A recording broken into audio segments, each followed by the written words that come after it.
another week, more broken stuff.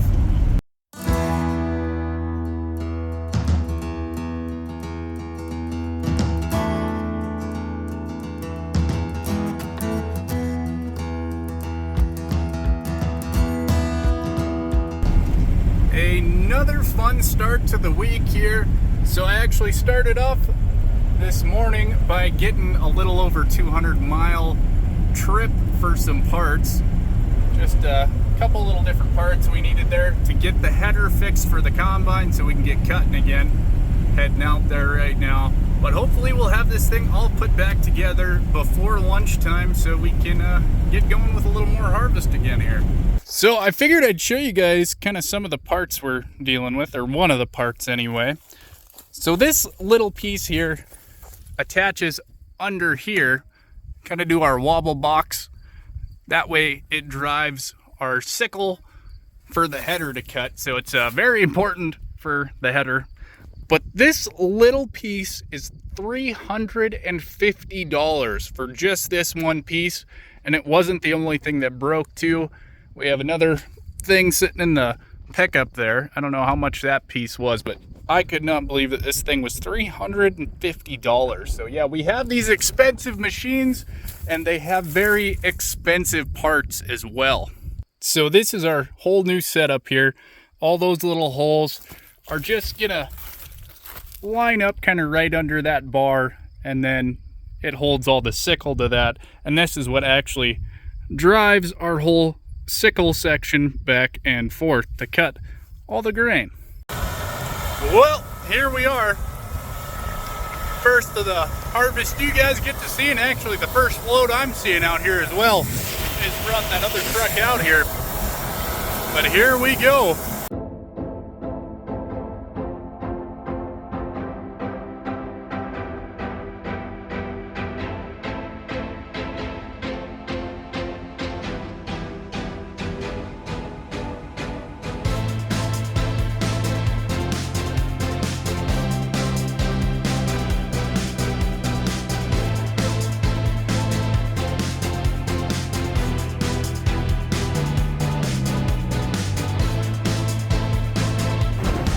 Well, we made it about 3.5 hours without a breakdown. I was taking this truck back to the house to get it unloaded when I heard a little explosion, and see what happened here? Our airbag blew. Actually, 2 airbags blew. It's this one, and then there's another one in front of it there as well. So it's a little bit rough riding right now at the moment. But we'll have parts in the morning for it. Luckily, we're able to get them overnight, so we'll be good to go again in the morning. But right now, we're just gonna be very slowly rolling with this guy. Out with the old airbags and in with the brand new ones. So yeah, this one lost the whole plastic end. It just exploded out actually into the neighbor's field. Went and had to grab that last night. So yep, these new ones should do way better. You can see we have a full plastic piece on the bottom of it, so that's nice. And the bags are in a little bit better shape too on the new ones. So we'll get these thrown on. I actually already have one thrown on underneath of there. Get the other one on and get ready for harvest again. Well, our new bags are on there. We should be good to go. Actually, we got some other new ones. We're gonna replace these other 2 over here once we have a day we can get caught up on stuff. But yep, we're good enough to go for now, so we'll head back out there and get some wheat cut. So usually on normal years we'd set up on our bin site down here when we're cutting the irrigated stuff, but just since we had drought this year and then hail, it's easier to haul it to the farm, which is about 8 miles away. But then it makes it a lot simpler for me to haul it out of the farmyard. Just in case anything breaks, I have tools and everything there then.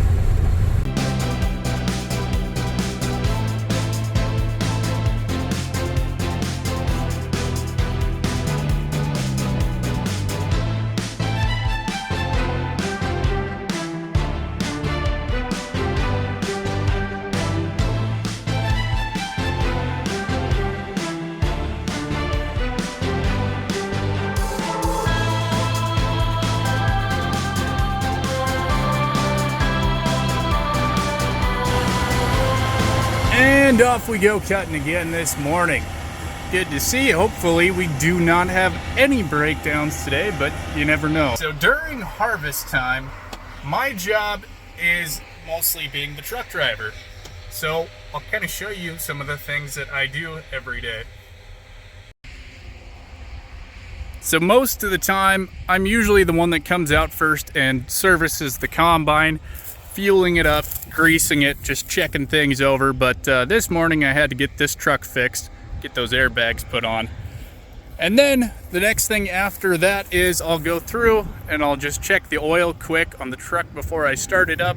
It's actually what I'm doing with that one because it was sitting down here all night, so it hasn't been started yet. So we check the oil on it. And I go through, check the tires as I wait to get filled up by the combine. And just different fields will sometimes unload on the go, and other fields we won't.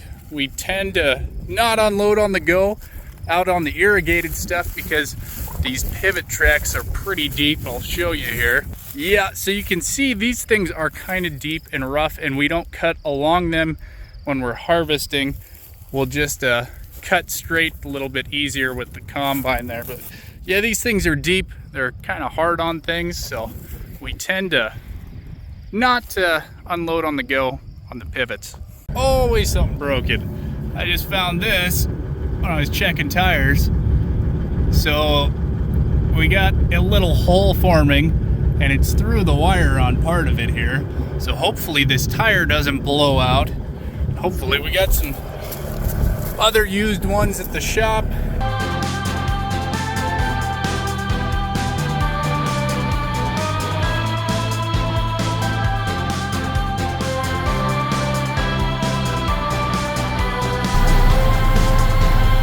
Little cab shot through the dirty windows there. Getting all loaded up here. It's actually the boss idles the engine down. Else it gets a little too wild filling this thing up. Say the auger on the combine almost needs to point down a little bit more. Our older combine worked a little bit better for loading up tandems.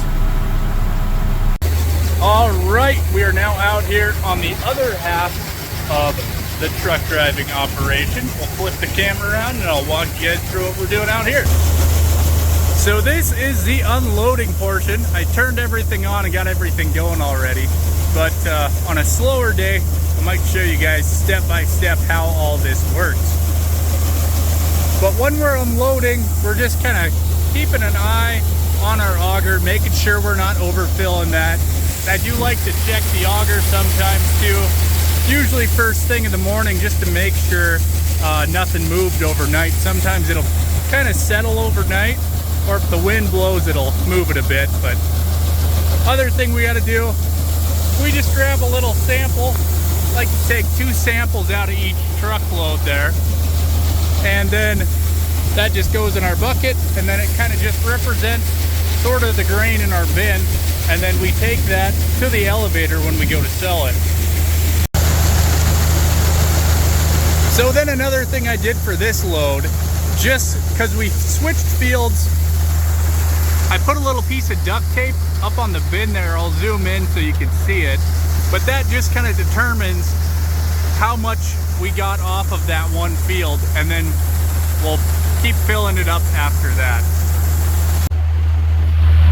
So there's that little piece of duct tape right there. Just our little marker for where we switch fields at. Another part about being the truck driver is I'm also the auger mover. So when the bin gets full, I'm gonna have to move it over to this next one, which won't be for another couple more loads, but you gotta kind of be pretty quick at it because I don't want to take too long and then slow down the combine. Yeah, since we only have 2 people working on the farm there, the boss is usually constantly in the combine, and I'm trying to keep up with the trucks, get everything moved, and just make sure the combine doesn't have to stop.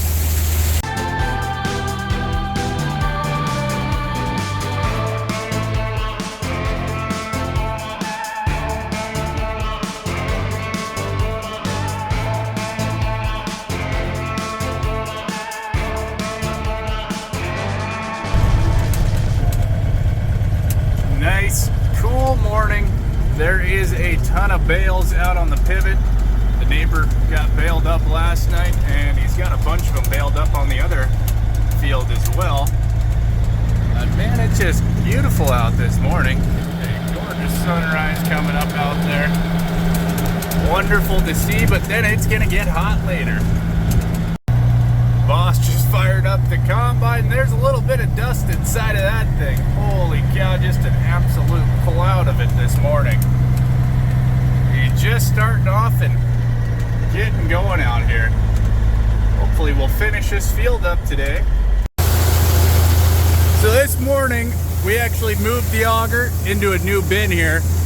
When we're starting to fill up on a new bin, we got to look in here and make sure that tube doesn't get slid to one side or the other when we're filling it. So we just have to watch that when we're starting to fill up the bin here. That's just the aeration tube, is that tube I'm talking about back there. You put a fan on the back of the bin, that helps dry out the wheat. So since that aeration tube is good, we'll put these back in, and then we can put that last panel in. We'll have this door shut. Then we do like to just keep an eye on it, leave that door open, just make sure we don't have any leaks in the door. Well, another day, another breakdown. I'm kind of right in the middle of on my way home with a loaded truck. I had a terrible air leak, locked up the one brake. What happened, I'll hop under here and show you guys. So that fitting actually snapped right off. I don't know if we hit a rock or something, but when it can't keep the air to the brake, it automatically locks it. So I am kind of stuck here for now. Boss man's bringing the 1 ton. Hopefully we'll be able to get a brake can for it and get this thing rolling again, because yeah, we cannot finish harvest with one truck without the combine sitting there and waiting for like 20 minutes each time. And we're going again. So luckily, it wasn't actually the brake can on that truck. It was just a little copper fitting, only about that long, but it just split it right in half. And luckily we had that same brass fitting over in the shop there, so we just had to run back to the yard here, got it put back on, and now we're good to go again. Hopefully no more breakdowns today. Man, we've had just more breakdowns this last couple days than all of last year. Just crazy. Well, we're getting the last of the winter wheat loaded up here, and then on to the next crop, which I'm not sure if we're going to try some spring wheat or what we're going to try next.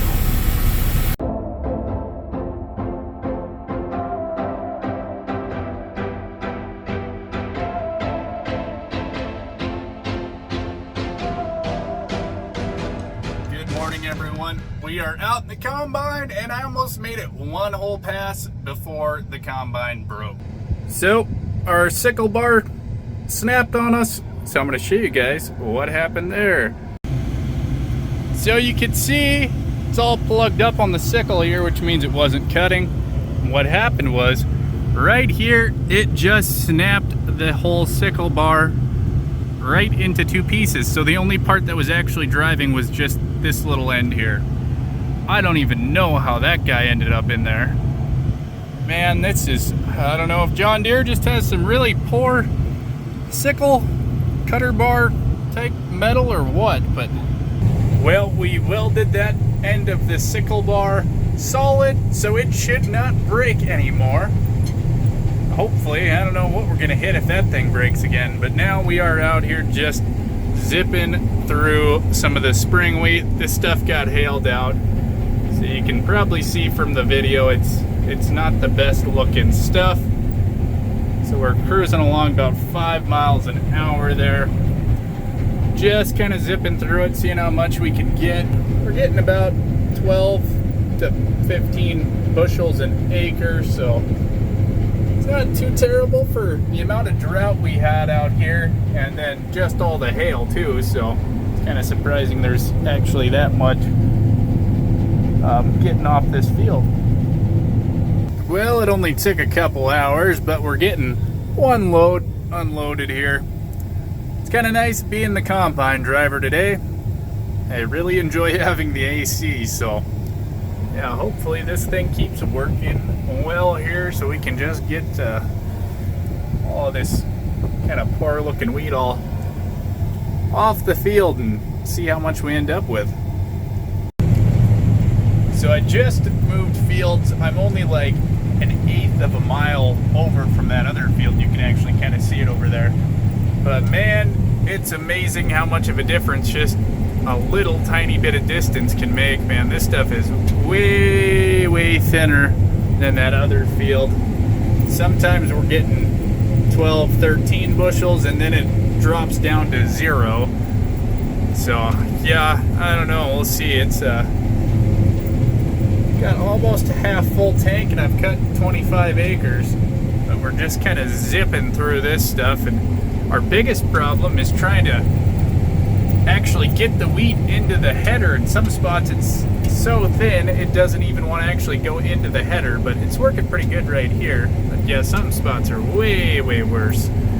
So yeah, I think the reason I'm cutting today is because the boss cut all the irrigated stuff, and it's kind of depressing cutting this stuff after cutting 60 bushel wheat. So yeah, that's could be better. I don't know, we'll see how some of our other fields look after this one.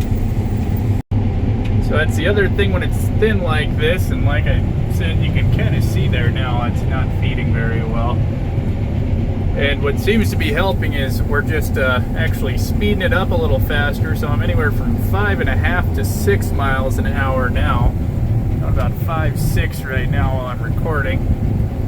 But yeah, it's just trying to get a little more speed to keep things going into the header there. Kind of makes it interesting though, just because it is so super hot and dry out here.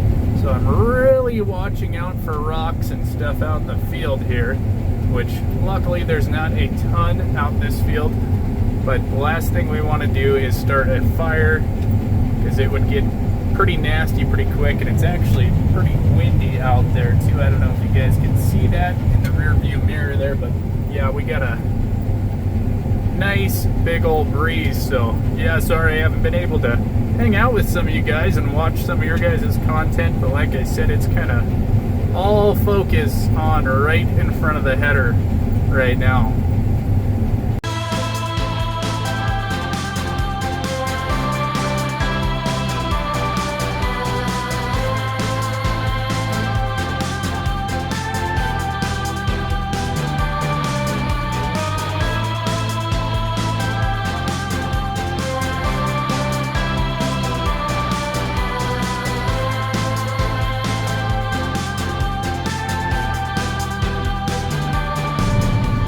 All finished up on this field. Got most of it fit in the truck anyway. The next thing is we're gonna go way up north now, do a big 320 acre field, but it's a few miles up there, so I gotta turn on my hazards because we got 45 feet of header. Good thing there's not a lot of people that drive down here though, but I do have to watch out for like signs and power poles and stuff, because that's one thing with the big header is you get pretty close to some of those power poles. So this is kind of the nice part of the drive here. We don't have any power poles or fences or anything in the way, so we got plenty of room for our big old wide header going down the road here. So I had to do all sorts of little dodging and weaving back near the farm and when I went by that. But yep, now just kind of a nice cruise up north for a few more miles, but we are making pretty good time. We're going about 16 miles an hour, just over 16 miles an hour. So yeah, we're getting there. These things cruise pretty good when they're empty, actually, and it's a super smooth ride too. Well, we're up on the big 320. We've made a couple rounds, got about 20 acres done, and let me tell you what, it is not doing so hot. 1.9 bushels per acre so far.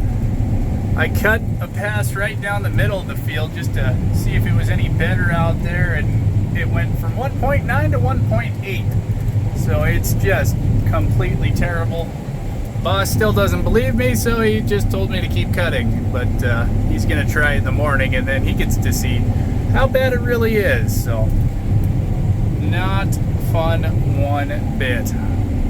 Well, we're all finished up for the day, kind of quitting a little bit early tonight. The boss is trying to figure out if it's even going to be worth it to run the combine through the field just to pay for the fuel itself. So he's going to come and check it out in the morning just to kind of see how it is. I don't think he completely believes me that it's only like 1.7 to 1.9 bushels an acre.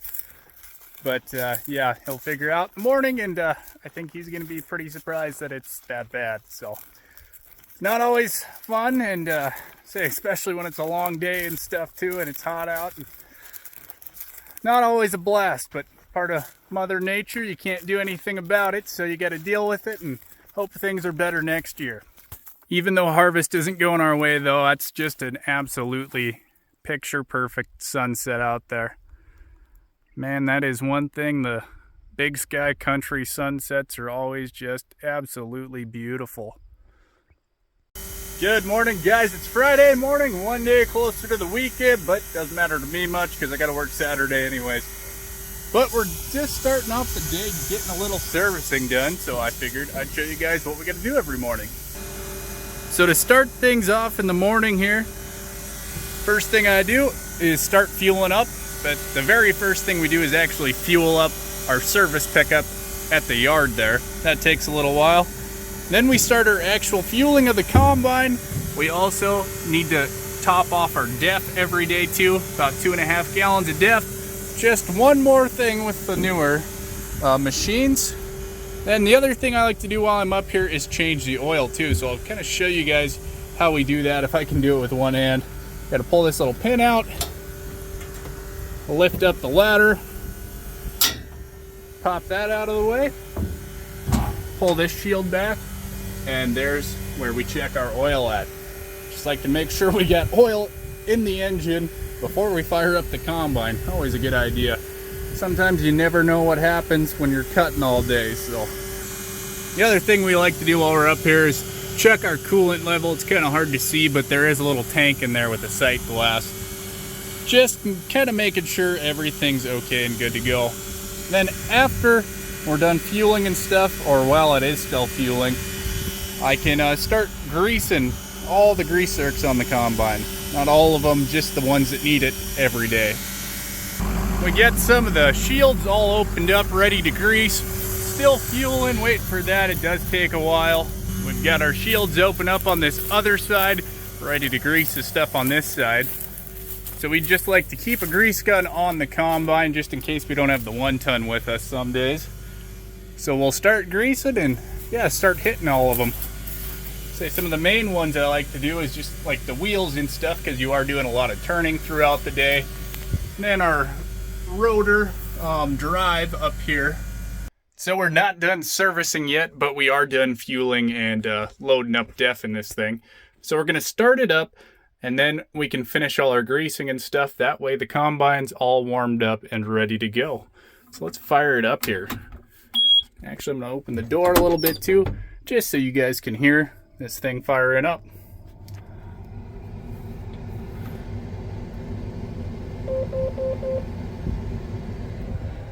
Always get a couple little warnings and stuff popping up on the screen there.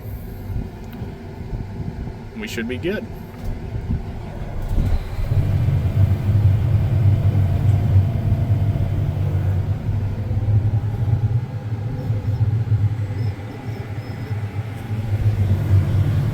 And we should be started up and ready to finish servicing. So this morning I've been kind of messing with some of the settings for our flex header here. So the feeder house, which is this little part right here where the header connects to the combine, it has tilt this way, up and down, and then on the very front it has a little more tilt, kind of like that. But you can change all those settings on the fly here. So we'll go back here, go to our header, and you can change all the sensitivity settings. So I changed our tilt sensitivity down some, so that way it doesn't take as much pressure to move it, because I was really digging into the ground bad on the ends of the header out there. So I changed that, so now it takes actually less pressure to to tilt it from side to side. So we're following the ground a whole lot better this morning because we're right on the ground, like I said, just trying to get as much of this spring wheat as we can. But man, it's amazing what those big 45-foot flex header can do and how closely it can follow the ground. You still do have to kind of manually lift it when you're going through washouts and stuff and for rocks and different things like that, but it follows the ground extremely well. And we're on our way back to the 1-ton service pickup again. Our sickle broke, so hopefully we have a splice kit to fix the cutter bar in the 1-ton, but like I said, I don't know. I called the boss man and he was going to check the shop, so if not, we gotta hope they have one in town, or else we can't really cut with a half a header working. So Saturday morning, and to end off the week, we've got broken header again. So the $350 parts we put on earlier this week already broke. The bearing was completely toasted. I don't know what is wrong with this header, but yeah, and it's got all kinds of issues. We had a little bar down on the other side here slide out. Man, I don't know. This definitely things got some issues. Yeah, this little guy just decides to slide out. Not sure how it actually goes together there. I'm gonna try to figure that out. Anyways, we're not gonna be cutting today. We're gonna take it back to the shop, start tearing it apart, and trying to find some parts for it. So just a ton of fun. Good thing we don't have much to cut, because if we were in a rush, this would be very not fun. Well, we got half of the sickle bar all tore apart, ready to go for the new one whenever we get that. And just gotta tear this other one all apart now too.